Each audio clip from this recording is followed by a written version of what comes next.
Kita tahu ngomongin bahasa gaul ada di setiap perkembangan zaman mulai dari tahun 1970-an era Bapak Ibu saya dengan modifikasinya masing-masing tentunya. Namun yang disayangkan dan juga mungkin dikhawatirkan adalah tenggelam kemudian tergerusnya bahasa Indonesia. Seperti anjay ini.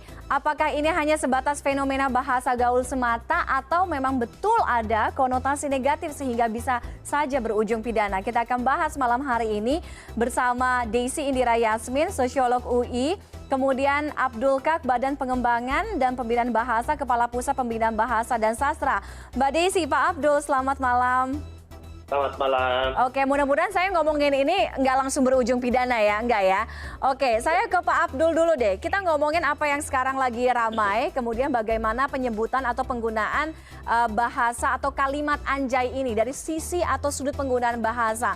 Betulkah memang konotasinya negatif sehingga sebegitu membahayakan kemudian dilarang dan bisa berujung pidana atau enggak kok ini masih bisa ditolerir gitu kayak bahasa gaul biasa aja tergantung seperti apa konteks penggunaannya Pak Abdul?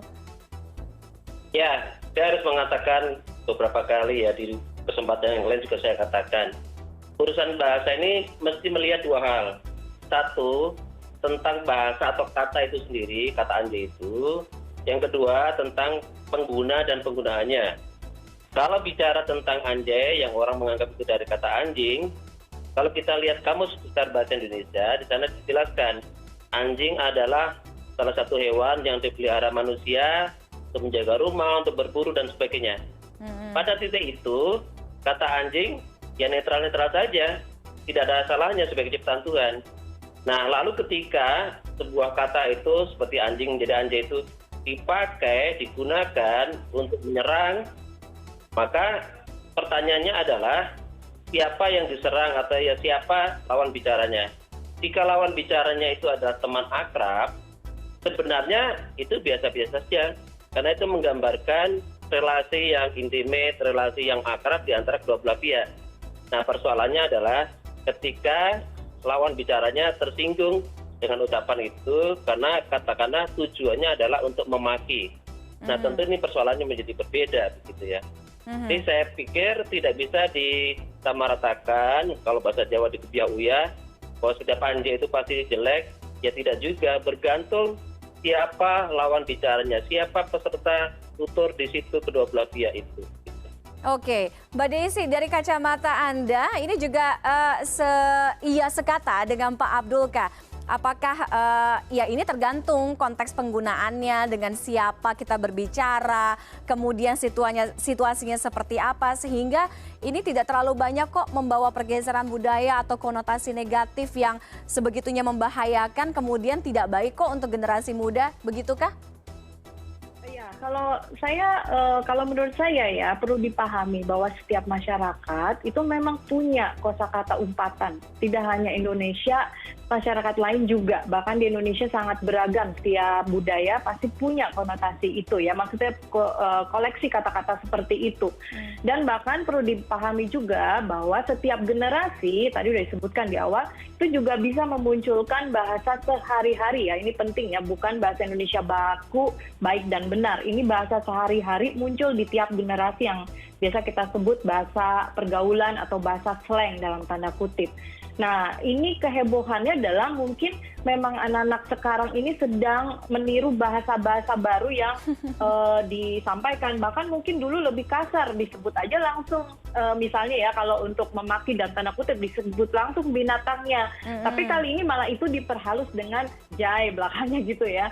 Jadi itu yang perlu dipahami. Dan saya setuju bahwa untuk sebuah kata itu menjadi sebuah kasus itu sebenarnya harus dipikirkan terkait dengan konteksnya dan relasi hubungan antara para komunikator ini gitu. Siapa yang berinteraksi itu perlu diperhitungkan bagaimana relasinya dan konteksnya. Terus yang kedua, kalau untuk masalah bahaya kekerasan atau bahaya anak-anak belajar sesuatu yang buruk, itu kalau menurut saya itu penting, tetap penting, tapi harusnya tidak fokus pada satu kata atau satu bahasa. Karena tadi saya bilang, anak-anak bisa meniru bahasa apapun dari sumber agen sosialisasi manapun gitu, dan nggak hanya terkait satu kata yang kita sedang trending topik malah sekarang ini, jadi seluruh Indonesia malah jadi belajar bahasa itu gitu kan. Nah ini yang sebenarnya penting, harusnya tidak fokus pada satu kata, tapi bagaimana mendidik atau mengajari untuk menggunakan kata-kata yang sopan santunnya itu diperhatikan, itu dalam konteks yang mana, itu yang perlu diedukasi. Jadi kalau saya sangat menyayangkan hanya fokus pada satu kata gitu.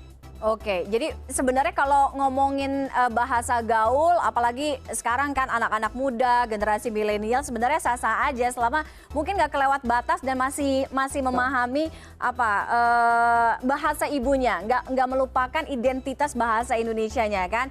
Pak Abdul, kita lihat bagaimana bahasa gaul itu tidak hanya terjadi pada saat ini, dari mungkin zamannya Pak Abdul, ibu bapak saya di tahun 1970-an gitu ya. Sebenarnya bahasa gaul ini kan udah ada. Kalau dulu mungkin namanya, kalau saya nggak salah prokem ya, kalau nggak salah bahasa preman apa bilangnya, iya kan? Nah apakah dengan prokem, oke Mbak Desi lebih paham, apakah dengan kemunculan bahasa-bahasa gaul di setiap masa, di setiap zaman ini, kemudian ini bisa dibilang mencederai bahasa Indonesia sebagai identitas nasional? Anda melihat ada pelanggaran di sana? Tidak, jadi sikap Badan Bahasa terhadap bahasa slang itu biasa-biasa saja, karena tadi seperti Bu Desi juga mengatakan, ciri bahasa slang itu satu, sifatnya temporer. Generasi ke generasi bahasa slangnya berbeda, walaupun ada beberapa yang bisa bertahan. Yang kedua, ciri bahasa slang itu digunakan oleh kelompok tertentu. Bahkan bahasa slang itu bisa masuk ke ranah resmi ya, misalnya ya, kalau kita mengenal tentara atau polisi menggunakan bahasa sandi, nah sandi itu sebetulnya slang juga. Oh itu kan masuk slang mereka, juga? Gitu ya. Jadi kalau mau menyebut presiden itu Kresna, menyebut Kapolri itu Bandung 1, misalnya begitu, atau menyebut demonstran itu rakyat, itu bahasa slang kan untuk konsumsi dinas gitu ya. Nah di kelompok-kelompok kecil masyarakat yang lain, misalnya di Jawa Timur, di Malang itu ada bahasa walian gitu ya. Jadi hurufnya dibaca dari belakang ke depan, misalnya seperti itu. Atau tadi menyebut prokem itu artinya kan preman. Caranya bagaimana? Preman, prem dipotong gitu ya, dikasih oke di tengah jadi prokem. Bapak dipotong jadi bab, dikasih oke jadi bokap. Ini salah satu cara saja untuk mereka menyembunyikan informasi, atau bahkan pada tujuan tertentu bahasa slang ini menghaluskan yang sesuatu yang dianggap vulgar. Mohon maaf, biasanya kalau di dunia kesehatan kita konsultasi tentang seks, kita akan menyebut Mr. P, Mrs. P, itu bagian dari bahasa slang juga, untuk menghaluskan sesuatu begitulah. Jadi tujuannya bisa bermacam-macam, tapi ciri yang paling umum adalah itu bahasa kelompok tertentu dan itu sifatnya temporer. Satu lagi catatannya adalah tidak mungkin bahasa slang ini akan menyerang bahasa Indonesia. Karena apa? Justru pada kasus-kasus kata tertentu bahasa slang ini menyumbang kekayaan bahasa Indonesia. Oh justru menyumbang? Misalnya kata nongkrong.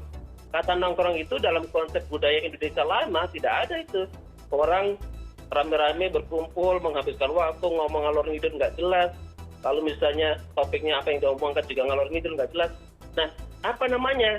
Nah, kebetulan di kalangan anak-anak gaul disebutlah nongkrong. Nah, sekarang nongkrong itu lalu menjadi bagian dari kekayaan bahasa Indonesia juga. Dan lihat sekarang sudah dimasukkan di dalam KBBI. Jadi, karena apa? Ya karena di dalam budaya aslinya dulu, konsep nongkrong itu belum ada. Nah, kira-kira seperti itu gambaran tentang hubungan antara bahasa slang dengan. Assalamualaikum warahmatullahi wabarakatuh. Sedang ramai menjadi perbincangan tentang kata anjay. Mungkin ini bermula dari artis yang sedang terkenal banget, yang sering trending di YouTube, suka banget ngomong anjay, yaitu Rizky Bilar.